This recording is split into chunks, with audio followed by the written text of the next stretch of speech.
but nobody likes to talk about what happened in December of 2019 and January of 2020 when they were locking up doctors and arresting bloggers who were trying to warn the world what was going on. Hey, why won't China become more transparent and allow people unfettered access to find out what happened? Heath, we had our first known case of coronavirus at the end of December 2019, at the almost last few days of the year, okay? And we had the Wuhan lockdown in January 20-something. Merely 3 weeks passed from the first known case of a virus that's completely unknown to mankind to a complete lockdown of a major city and a major province in China. That was also unprecedented in human history. 3 weeks, 3 weeks, we showed the world how serious this virus was in action. 3 months later, 6 months later, in America and Europe, you were still debating whether you ought to wear masks. You can talk about all these specific events you want. I can go to America and find all these things that are happening in America, okay? You guys weren't in America and Europe.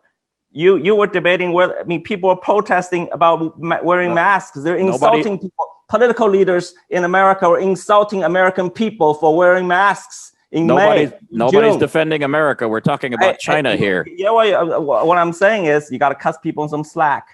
You can't be too arrogant. Okay, don't be too arrogant. We had 3 weeks. It took us 3 weeks, like I said, from the first known case of coronavirus, of a virus that was completely unknown to the world, ever in history. Took us 3 weeks to shut down an entire city of 10 million people. There were supposed to be enough to show the world how serious it was. There was supposed to be some information sharing that was set up after the SARS epidemic between doctors in China and the world, and that didn't happen. Yes, it did. Yes, it did. You got to read the history. The genome sequence of the coronavirus was put into NIH in Bethesda and shared with the world, I think, in the first 2 weeks of January. Like I said, again, it took us 10 days, took China 10 days, maybe 2 weeks to share the genome sequence with the entire world. Okay, look, we're all at the same starting point. Everybody was surprised by the virus. We weren't geniuses here. It took us some time to figure out whether it was serious to begin with, okay? And it took us 3 weeks. We showed the world in action how serious it was. We locked down Wuhan. We locked down Hubei province. Okay, nobody's ever done it in human history. When countries like Australia, for example, have asked for an international investigation, China says we're going to cut off trade. Come on. Why are they being so resistant to a real investigation so we can find out how this thing happened? We can argue all day long about how open they were to investigations. At least China was the only country that did allow WHO to come in and investigate. No other country has done that. You have countries that have 10, 100 times more deaths, 1,000 times more infections. Why isn't the WHO being called to go investigate there? Because the virus first was identified in Wuhan, and they're trying to find out if it came from the wet market or if it was an accidental lab leak. But what about how it spread so quickly? Well, maybe it spread because that lockdown of Wuhan didn't come until after the start of Chinese New Year. Why aren't these countries being investigated? So I'm just saying, look, there's a degree of openness. Every country has a degree of openness. And I think in comparison, China hasn't done so badly. All right. We have our own problems. I get it. We got problems. Okay.